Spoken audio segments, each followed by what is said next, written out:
وياك ابو حافظ ورحمتك يا حافظ عبلدنا نحافظ. معلمي بشار الأسد أضرب له تحية. نعم معلمي وتاج راسي. اخواتي المعارضين، معلش تسمحوا لي، انا عن جد مبسوط من بشار الاسد. خلينا نحكي يا شباب، خلونا نعترف. اليوم مين اللي بلغ عن حسن نصر الله؟ بشار الاسد. مين اللي تخلى عن حسن نصر الله؟ بشار الاسد.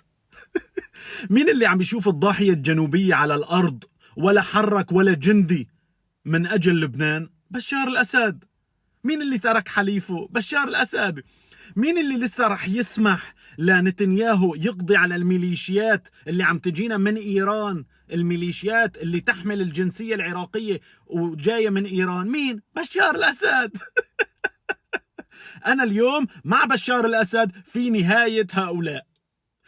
أمورنا الداخلية منحلها مع بشار الأسد بيناتنا، لكن اليوم لازم نطلع الإيرانيين من بلدنا.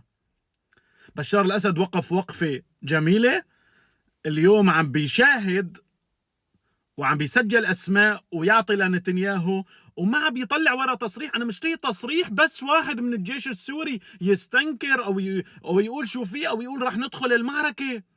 حليفك اللبناني اللي دفع جنوده، حليفك اللبناني دفع جنوده ورجعوا له صناديق صفرة من اجل بقاء الاسد. الاسد ما بيتحرك لما بيشوف الاصفر كله راح.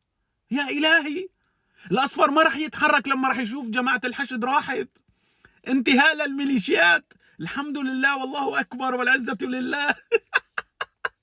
ايوه بشار الاسد عن جد معك حق. بشار الاسد انسان عظيم، استخدم المرتزقة لحمايته وكبن. حيوا لكم بشار الاسد، حيوا لكم الله عليكم، حيوا.